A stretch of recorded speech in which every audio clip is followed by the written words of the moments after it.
Thank you for joining me today, Gary Zacharias with the Apologist Bookshelf. I'm taking another look at a book called Talking with Your Kids About Jesus, subtitled 30 Conversations Every Christian Parent Must Have. Author is Natasha Crain. I highly recommend these books. Frankly, I think they're great for adults. It doesn't have to be a parent. And so last time in a previous podcast, we talked about Is Jesus a Myth? And so I'm just going to kind of walk my way through this book, and I'll come back to it more than once because it's got so much good stuff in here. So chapter 2 is Jesus the Jewish Messiah? And a question is, well, did he claim to be the Messiah? Did he stand there and say, hey, look around, folks, you're looking at the Messiah? And it said it's a little complex, as Natasha Crain points out. The Old Testament doesn't really label which verses are talking about the Messiah. And actually, a number of verses could be, depending on how you interpret that. So some of the messianic expectations that the Jewish people had, either before Jesus or even during the time of Jesus, and certainly after the time of Jesus, they were highly diverse as far as their expectations. Some people thought the Messiah would be a priestly figure, helping people dealing with their sins and all. Others thought he was a royal deliverer. He'd come and he'd smite whoever was in control of the land then.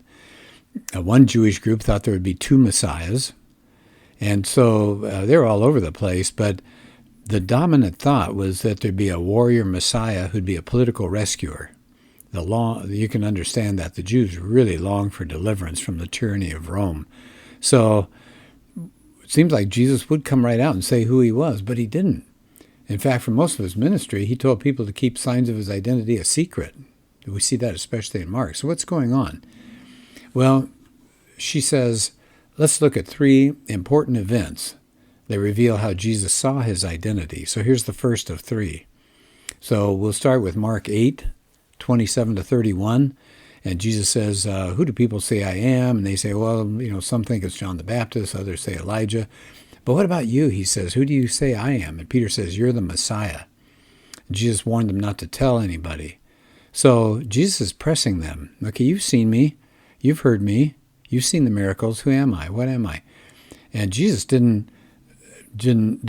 pat Peter on the back or anything or throw him a party, as Natasha Crain says. Instead, he says, shh, keep that identity a secret. And then he prepared them immediately after that for his rejection, suffering, and death. So remember what we've learned about the Jewish expectations for the Messiah. They wanted a warrior king. So he knew if he came out, or his disciples came out and said, this is the Messiah, that's a political claim to kingship in the minds of many, and that could have led to his premature execution. They didn't want a challenge to their authority, and that's why he starts talking about his suffering. That's not what his disciples were expecting for their Messiah, so he wanted to set them straight. He had to prepare them for something very, very different. So that's one of three that she says reveal things about how Jesus saw his identity. Here's the second part. It's called the triumphal entry. Now, this is the Sunday before Jesus' crucifixion. He comes in riding on a donkey, and the disciples spread their cloaks, and others spread cloaks and palm branches, and it's the way ancient cities used to honor high-ranking officials that would come into them. And it says in mimicking these entries, what was Jesus doing? He's making a social and political statement. It was a political challenge, more than the rest of his ministry had been. And it left Jesus open to the charge of claiming to be a king. We see that in John 12:13. So Jesus now, he knows his earthly life is about up, and he's willing to be more bold about who he is. And it says that was that event was alluding to a claim of royalty, not just any royalty. He is pulling out images from Zechariah 9:9, that Israel's future king would come riding on a donkey. That is a specific claim to messianic royalty. Here's the third place that Crain says Jesus reveals his identity, and it's the Jewish leadership that examines him once he is arrested and brought to the Jewish leadership. The high priest asks Jesus, are you the Messiah? That's in Matthew 26, Mark 14, Luke 22. And what does Jesus say? I am. And you will see the Son of Man sitting at the right hand of the Mighty One and coming on the clouds of heaven. Now it says all three of the Gospels, Matthew, Mark, and Luke, Matthew, Mark, and Luke, include Jesus' response that the Son of Man will be seated at the right hand of God. So once again, that's messianic prophecy in a personal way, that the Messiah was going to sit at the right hand of God. And that thing about coming on clouds of heaven, that's, again, a reference to messianic prophecy in Daniel 7, that there would be this Son of Man figure that would come with the clouds of heaven and be given all authority and glory and sovereign power. So Jesus is claiming messiahship in each of those, Matthew, Mark, Luke. I am. Now that I am sounds like the I am of the Old Testament, doesn't it? So these events, these three, are really important to see how Jesus claimed to be the Messiah. Well, okay, so anybody could claim to be the Messiah. So what about prophecies he fulfilled that he could not have arranged? I mean, a good Jewish person back in those days would know what the Old Testament had said about the Messiah.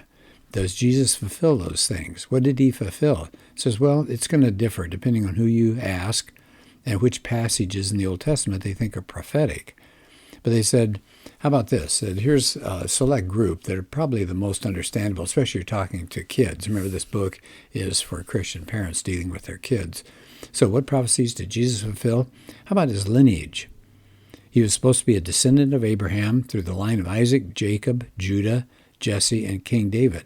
How do we know that? That's Genesis 12, Genesis 17, 49, and Numbers 24, Isaiah 11, Jeremiah 23.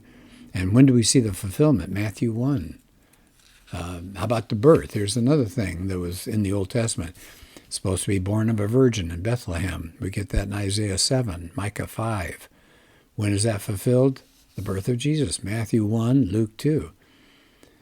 Verses in the Old Testament said the Messiah would be a miracle worker, a healer of the blind, the deaf, lame, and mute. Isaiah 35, 42, 53. When was that fulfilled? Matthew 8, Matthew 11, Luke 7.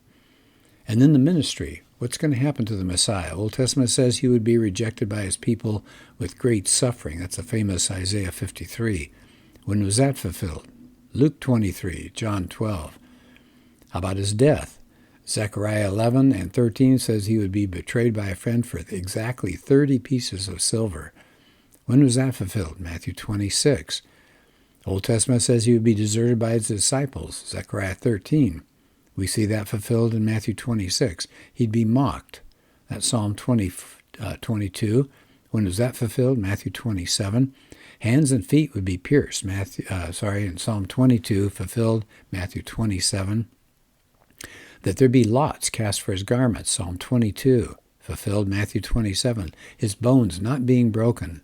Psalm 34, fulfilled John 19. Resurrection.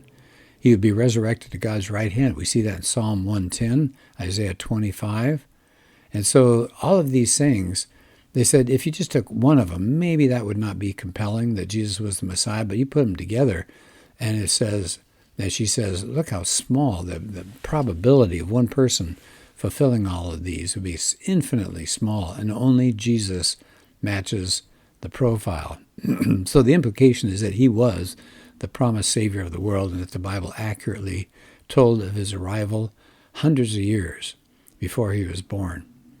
So then I like it at the end of each chapter she has key points. In this one she says, first of all, messianic expectations were diverse because they had different views of the Old Testament verses. There were three key events that demonstrated Jesus was claiming to be the Messiah.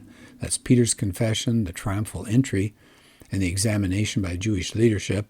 And then all these prophecies, you take them together, to have one person fulfill them is pretty amazing. So that's the chapter in here about talking with your kids about Jesus. And the question is, did he think he was the Messiah? Was he the Jewish Messiah? So maybe we have time. Let me do one more. Chapter 3, is Jesus God? Well, it says when you first look at the Bible, you might assume it doesn't claim. Jesus doesn't say anywhere that I am God. But somebody said the evidence for Jesus' deity might be using an acronym. I always like things like that, little memory devices. In this case, HANDS, H-A-N-D-S. So about Honors. Jesus shares the honors of God, and she's going to cover that in a minute. A, attributes. He shares attributes of God. N, names. He shares the names of God. D, the deeds. Jesus shares in the deeds that God does. And finally, S, Jesus shares the seat of God's throne. So what about the honors due God? Well, he accepts worship. The disciples prayed to Jesus after his ascension. Talk about honor. And then how about the attributes of God? Well, he prayed, Father, glorify me in your presence with the glory I had with you before the world began. And in Colossians, for in him all things were created. They were created through him. Hebrews 1, he's spoken to us by his Son, whom he appointed heir of all things. So pretty powerful. And he says in John, before Abraham was born, I am. So it sounds like he's taking attributes, including omnipotence. We see that in Ephesians 1, omnipresence, Mark 7, Luke 7, omniscience, Matthew 9, 11, 12, Mark 2, Luke 8. So he shares the attributes of God. So there's the H, there's the A. How about the N, the names of God? Well, in the New Testament, Jesus claims to be the bridegroom, even though the Old Testament says God is the bridegroom and husband of Israel. We see that in Isaiah 54 and 62. And then in the Old Testament uses the title of Savior to refer to God. So that's interesting, and it's applied to Jesus. He specifically references the Savior of the world, John 4, 1 John 4. Other names, he's called King of Kings and Lord of Lords. That's in Revelation. The name above all names, that's Philippians.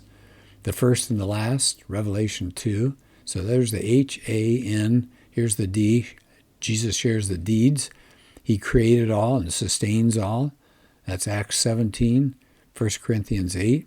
He acts with God's authority and power, his miracle working. It says he will judge all.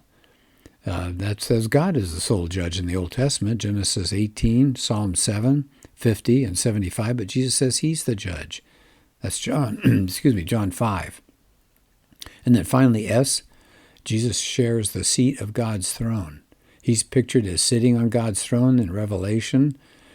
We see it in John 3, 13, 16, Acts 10, 1 Corinthians 15. Jesus is said to be exalted above all of God's heavenly court, like angels and other supernatural powers. Wow. So a lot of stuff in that chapter there. So there we go, H-A-N-D-S. Does Jesus think he's God? Is he God? He took the honors, H, honors due to God. He took the A, attributes of God. He kept the names of God for himself, the N, and then the D, he did the deeds that God does, and then the S, he's seated in God's throne. So I don't think there's a lot of doubt about that. Anyway, this is a great book, and we'll cover more later, things like, did Jesus really perform miracles? Were people more gullible back then as far as miracles go? How could Jesus be both God and man? And there are a lot of other things in here as well. There are a total of 30 conversations and 30 questions that are asked. So again, the book is called Talking with Your Kids About God. Natasha Crain has Talking with Your Kids About God, Keeping Your Kids on God's Side, and then this one, Talking to Your Kids About Jesus. So wonderful author. She's got a podcast. You would get a lot out of reading her material and listening to her. Excellent person. I'm so glad some wonderful women have gotten involved in apologetics as well. Well, thank you for being part of this podcast, and we'll do another one soon.